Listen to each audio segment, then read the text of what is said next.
अपने करियर पे ध्यान दीजिए, क्योंकि मैं यही जानती हूँ कि अगर आप अपने लाइफ में सक्सेसफुल नहीं होंगे तो कोई प्यार कोई प्रेम आपको काम नहीं देगा। शिक्षा की समस्या है, स्वास्थ्य की समस्या है, अपने बिहार की दहेज प्रथा जो है पूरे भारत में, उसकी समस्या का जिक्र किया गया है। अपने लिए आवाज़ उठाना सीखो, और हम जो युवा हैं हमारे ऊपर ही इस देश का भविष्य निर्भर करता है, इस दुनिया का भविष्य निर्भर करता है। पढ़ाई के साथ साथ कोई एक कला, कोई एक स्किल जो हर इंसान में होती है उसको पहचाने और उसको लेकर आगे बढ़े। नमस्कार साथियों, मैं कार्तिक कुमार भूमि न्यूज लाइव से। अभी मैं मुजफ्फरपुर में हूँ। आपको बता दें, अजूबा घर का नाम सुने होंगे। अजूबा घर जिनका है, उनके यहाँ है। जो लड़का है वो जो है 56 कंपनी का सीईओ हैं, और साथ ही देख सकते हैं यहाँ पे जानवी है जो कि इनके लड़की हैं। और इनके बारे में आपको बता दें, फाउंडेशन की तरफ से सम्मानित किया गया है लैंगिक समानता के क्षेत्र में। इसके बाद मिस टीन इंडिया भी इस बार आप बनी हैं। सबसे पहले आपका स्वागत है हमारे चैनल में। नमस्कार, मेरा नाम जानवी है, मैं 16 साल की हूँ और मैं लैंगिक समानता और महिला सशक्तिकरण पे काम कर रही हूँ।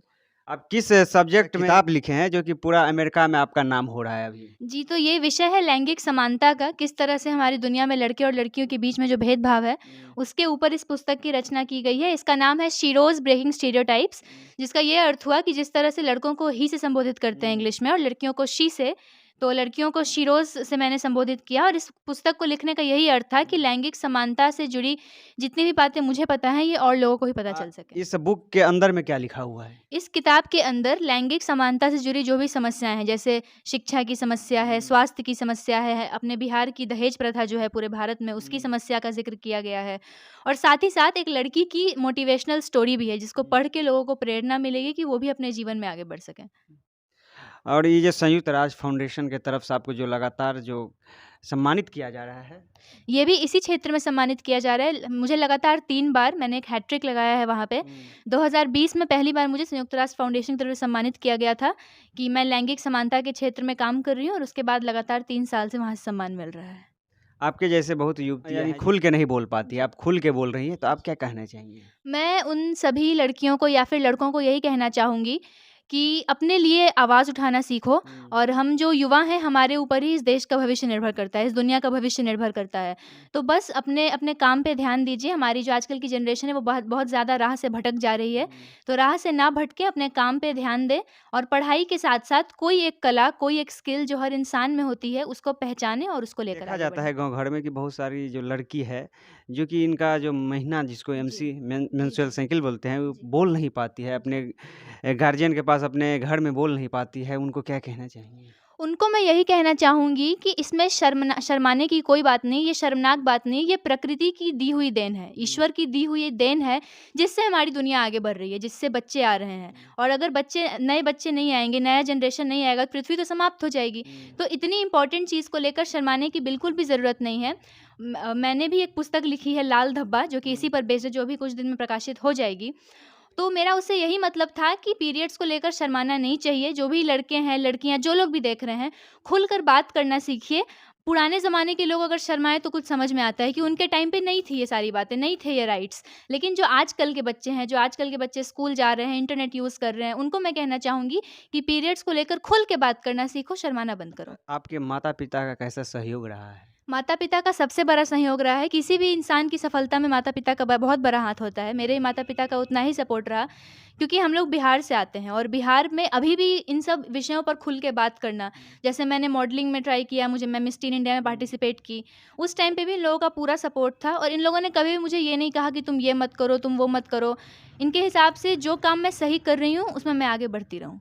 ये जो बुक लिखने का आइडिया कहाँ से आया था आपको? बुक लिखने का आइडिया, मैं लैंगिक समानता के ऊपर पिछले 5 सालों से काम कर रही हूँ। मैंने बहुत सारा काम किया है, और उसके बाद मुझे लगा कि मैं जितना भी कुछ जानती हूँ, ज़्यादा तो नहीं जानती, बट जितना भी जानती हूँ उन सब चीज़ों को एक पुस्तक में लिख सकूँ, ताकि जो भी इंसान इस बुक को पढ़े उसको वो सारी बातें पता चल जाएँ। उसको ये पता चल जाए कि किस तरह से हम लैंगिक समानता की लड़ाई को लड़ सकते हैं, और जो स्टोरी इसमें लिखी गई है उसको पढ़ के अंदर से एक प्रेरणा मिले कि ज़रूरी नहीं है कि आपके पास बहुत सारे पैसे होने चाहिए आगे बढ़ने के लिए। अगर आपके अंदर मेहनत है, लगन है, तो आप ऑलरेडी आगे बढ़ जाओगे। आप खुश नसीब है कि आपको इस तरह के माता-पिता मिले हैं। इसीलिए कि मैं भी आया हूँ आपके यहाँ, तो बहुत सपोर्ट मिला है जी, आपके जी। पापा का, जो कि मोटिवेट मैं भी हुआ हूँ यहाँ पे। कैसा लगता है? बहुत, बहुत अच्छा लगता है और मतलब आप वो पहले नहीं है जिन्होंने ये बात कही है। जो लोग भी मीडिया के मेरे भाई-बहन जो भी आए हैं अभी तक सबकी तरफ से यही है कि बहुत अपनापन लगता है इस परिवार से। और मीडिया की मेरी एक ऐसी फैमिली बन गई है कि जब मैं इस कॉन्टेस्ट में थी मिस टीन इंडिया में, मैं स्टेज पे परफ़ॉर्म कर रही थी, पापा को कॉल्स पे कॉल्स आ रहे थे, आप ही लोगों के समाज के लोगों के, जो पहले मेरा इंटरव्यू कर चुके थे कि क्या हुआ जाह्नवी का रिज़ल्ट, जीती, नहीं जीती? और जब मैं आई तो मेरे घर पहुँचने से पहले वो लोग पहुँचे हुए थे घर पे मेरे स्वागत के लिए। तो बहुत ही प्यारा सा एक परिवार बन गया है और आप ही लोग के सपोर्ट के कारण हम लोगों की आवाज़ दुनिया तक जा रही है। क्योंकि पापा हमेशा कहते हैं कि आप कोई अच्छा काम करो और उस काम को कोई ना जाने, किसी के ऊपर उस पे अच्छा प्रभाव ना पड़े तो फिर क्या फ़ायदा उस काम का। तो मैं सभी मीडिया वाले अपने भाइयों को दिल से थैंक यू कहना चाहती हूँ। मिस टीन इंडिया जो आप इस बार खिताब जीती है, जिस समय में आपको जो स्टेज पे बुलाया गया जी, था इसको खिताब देने के लिए, तो जी। कैसा लगा था? बहुत अच्छा लगा था, ये एक्सपेक्टेड नहीं था क्योंकि कोई भी कंटेस्टेंट को पता नहीं होता कि वो जीतने वाला है। तो जैसे ही मेरा नाम अनाउंस किया गया, कंटेस्टेंट नंबर 36 था मेरा वहाँ पे, मैं स्टेज पर आई और पापा, मम्मी, अंकल सब लोग बहुत ज़ोर से चिल्लाए मेरा नाम अनाउंस होते ही। फिर स्टेज पे मुझे ताज पहनाया गया, तुषार कपूर सर, मनोज तिवारी जी, तो वो संजय कपूर सर इन सब के द्वारा, तो बहुत ही अच्छा मोमेंट था वो मेरे लिए।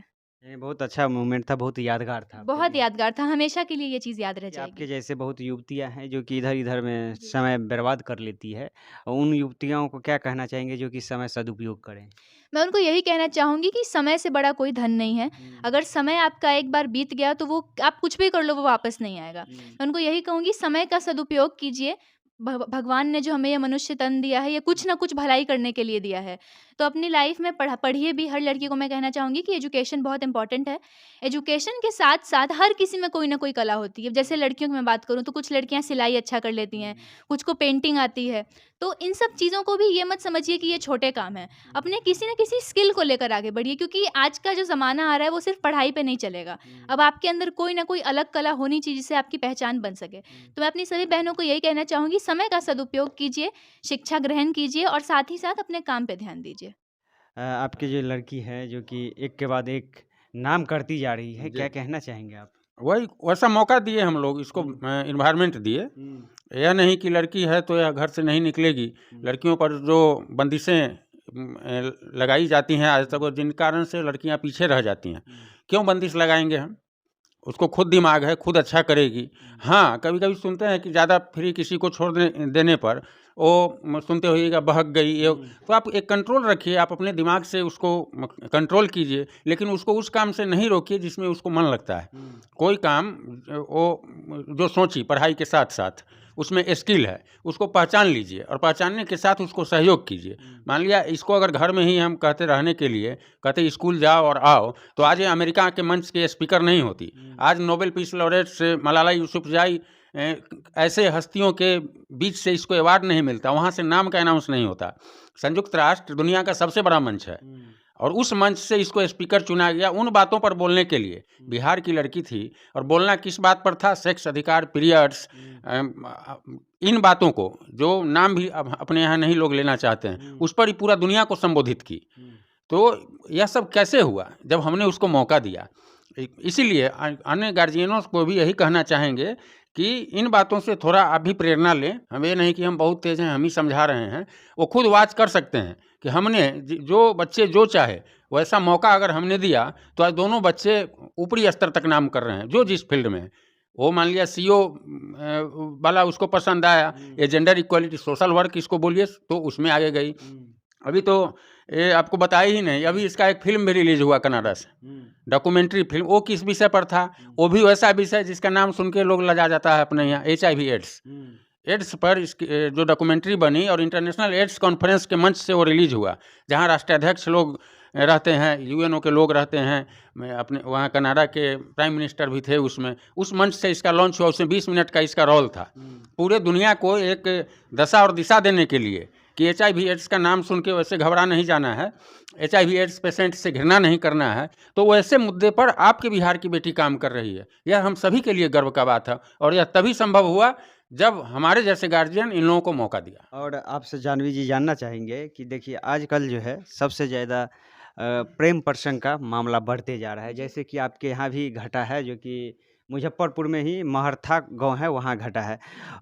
इसके कारण जो है ऑनर किलिंग बढ़ते जा रहा है, इस पे आप क्या जी, कहना प्रेम चाहेंगे? प्रसंग को लेकर तो आरती छोटू की भी जो हुँ, घटना हुई थी, उससे भी हम लोग उसको भी हम लोग जानते हैं। हुँ, मैं इस पे यही कहना चाहूँगी कि हमारे जो आजकल के युवा हैं, इन्होंने प्रेम की एक परिभाषा को बदल दिया है। हुँ, मैं यही कहूँगी कि इस परिभाषा को मत बदलिए, प्रेम मेरे हिसाब से इस दुनिया की सबसे खूबसूरत चीज़ है। हुँ, क्योंकि प्रेम नहीं है तो मनुष्य नहीं होंगे, हम मनुष्य एक-दूसरे से प्रेम के कारण ही तो जुड़ते हैं।